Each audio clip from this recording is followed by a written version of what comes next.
Everyone, स्वागत है आप सभी लोगों का मेरे YouTube channel Prafull chemistry classes में, जहां हम लोग आज फिर से एक नए चैप्टर के बारे में, एक नए चैप्टर के वेरी इंपॉर्टेंट क्वेश्चन के बारे में हम लोग पढ़ेंगे, जिस चैप्टर का नाम है बायोमोलिकुल्स।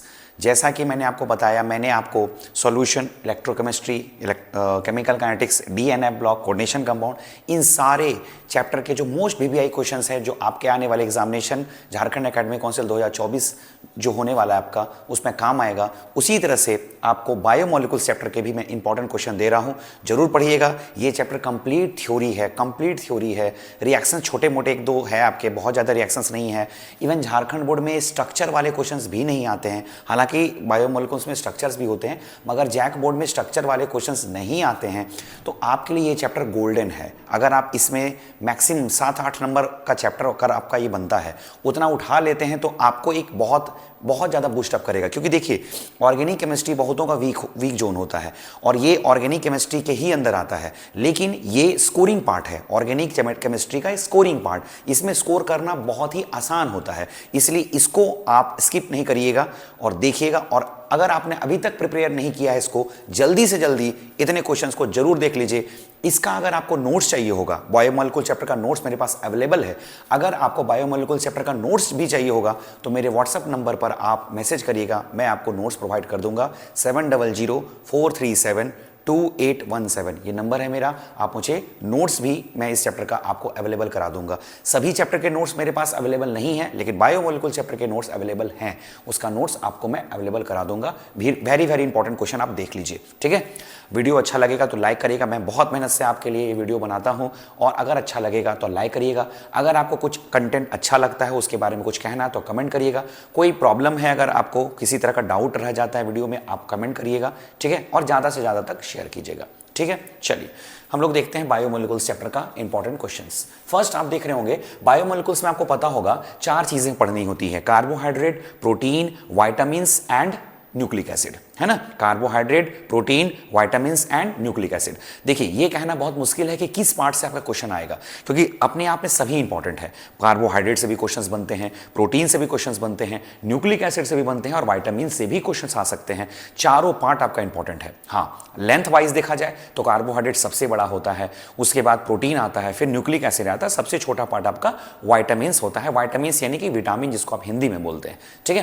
तो कार्बोहाइड्रेट्स में क्या क्या इंपॉर्टेंट है आप देख रहे होंगे। देखिए यहाँ पे सबसे पहले कार्बोहाइड्रेट का ये क्लासिफिकेशन ऑफ कार्बोहाइड्रेट से क्वेश्चन आता ही आता है। कार्बोहाइड्रेट में अगर सबसे इंपॉर्टेंट कोई चीज है ना, तो वो है इसका क्लासिफिकेशन। और 2 क्लासिफिकेशन आप सामने देख रहे होंगे।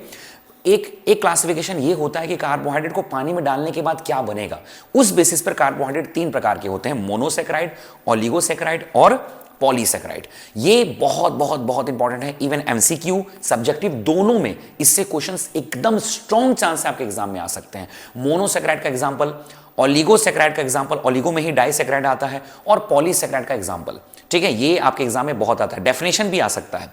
इवन कभी कभी ये भी बोलेगा डाइसैकेराइड का हाइड्रोलाइसिस करने पर क्या प्रोडक्ट बनता है। जैसे सुक्रोज का हाइड्रोलाइसिस करेंगे तो क्या बनेगा, माल्टोज का हाइड्रोलाइसिस करेंगे तो क्या बनेगा, लैक्टोज का हाइड्रोलाइसिस करेंगे तो क्या बनेगा। ये प्रोडक्ट भी बहुत इंपॉर्टेंट होते हैं, ठीक है।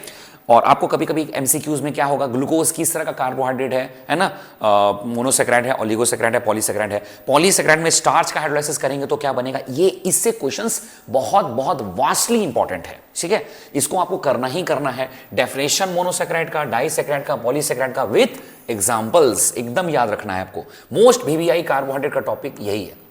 उसी तरह से reducing and non reducing sugar, कौन कौन से शुगर को रिड्यूसिंग शुगर कहते हैं। वैसे शुगर जो टॉलेन और फेलिन को रिड्यूस कर देते हैं, उसको रिड्यूसिंग शुगर कहते हैं। ग्लूकोज हो गया, फ्रुक्टोज हो गया, माल्टोज हो गया, लैक्टोज हो गया। सुक्रोज आपका रिड्यूसिंग नहीं, नॉन रिड्यूसिंग शुगर है। सुक्रोज नॉन रिड्यूसिंग हो गया, स्टार्च नॉन रिड्यूसिंग हो गया, ग्लाइकोजन नॉन रिड्यूसिंग शुगर हो गया। इससे भी क्वेश्चन आते हैं।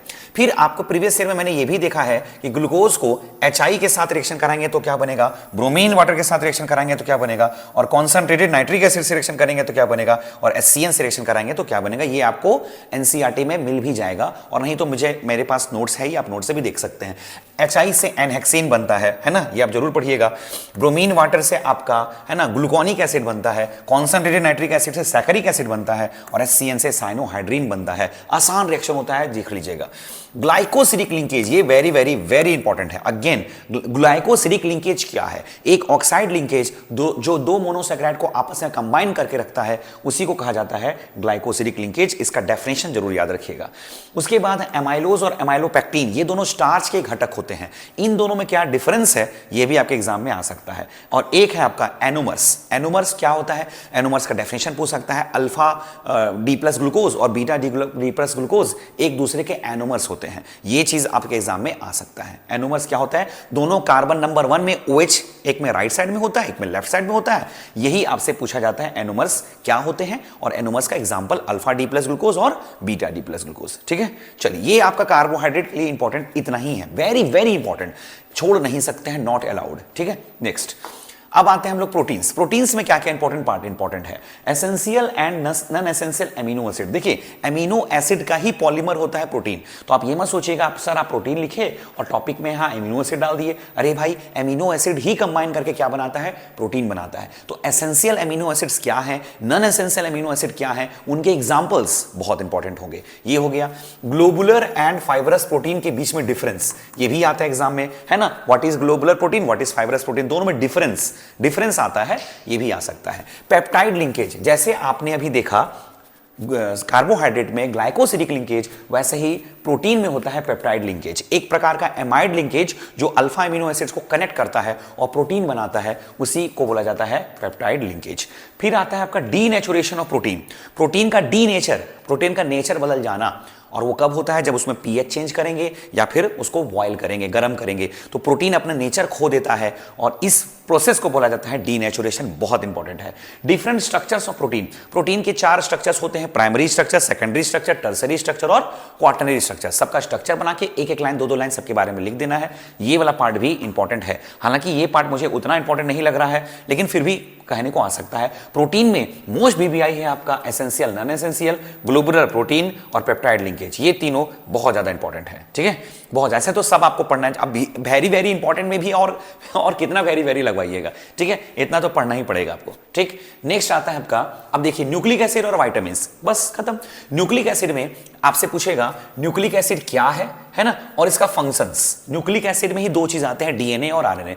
डीएनए क्या करता है, हेरिडिटरी इंफॉर्मेशन हमारे तक पहुंचाता है ना, मतलब हमारे दादा परदादा पिताजी का जो गुण है वो हमारे तक पहुंच रहा है डीएनए के माध्यम से, इसको बोलते हैं हेरिडिटरी इंफॉर्मेशन, है ना। वो इंफॉर्मेशन हमारे तक पहुंच रहा है, इसी को बोलते हैं हेरिडिटरी इंफॉर्मेशन। ये किसके जरिए होता है, डीएनए के जरिए होता है। और आरएनए का काम होता है हमारे बॉडी में प्रोटीन का सिंथेसिस करना। तो ये दोनों फंक्शन हो गया आपका न्यूक्लिक एसिड का। Basis of RNA and DNA, है ना, आपको पता होगा डीएनए के कौन कौन से बेसिस है, एडेनिन, गुआनिन, साइटोसिन, थाइमिन, और आरएनए के एडेनिन, गुआनिन, साइटोसिन और यूरेसिल। ये बेसिस का नाम याद रखिएगा, मेरे बोर्ड एग्जाम में भी क्वेश्चंस आया था।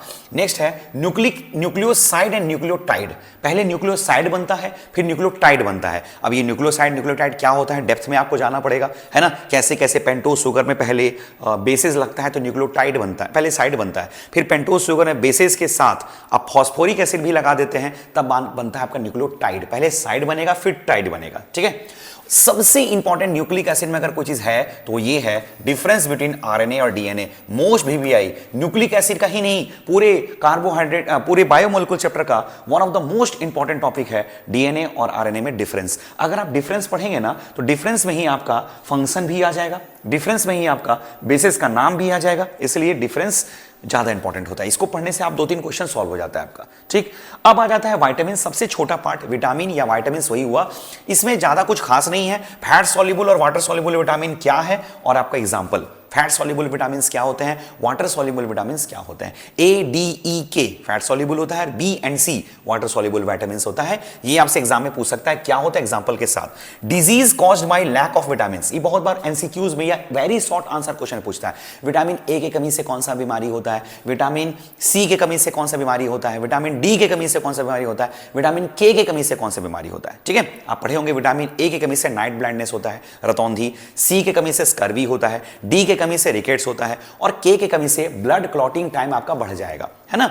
और बी के भी, बी जो कॉम्प्लेक्स होते हैं, विटामिन बी कॉम्प्लेक्स, वो उतने इंपॉर्टेंट नहीं है। B1, B2, B6, B12 ये सब बहुत ज्यादा नहीं पूछते हैं, लेकिन ये चारों ज्यादा पूछते हैं। ठीक है, उसी तरह से chemical name of vitamin A and C, ये एग्जाम में आ सकता है। विटामिन सी का केमिकल नेम क्या है, एस्कॉर्बिक एसिड, और विटामिन ए का केमिकल नेम क्या है ना, तो रेटिनॉल, है ना। ये दोनों का केमिकल नेम भी आपके एग्जाम में पूछता है। ठीक है, तो ये हो गए मोस्ट VBI, एकदम अचूक बाण, ब्रह्मास्त्र, है ना। इससे एग्जाम में क्वेश्चन पक्का आएगा आपका। अगर आपने नहीं पढ़ा है तो इसको जरूर से देख लीजिए, अभी जाके देख लीजिए, अभी भी आपके पास टाइम है, जल्दी से जाके देखिएगा। और अगर आपको नोट्स चाहिएगा तो मुझे व्हाट्सअप करिएगा।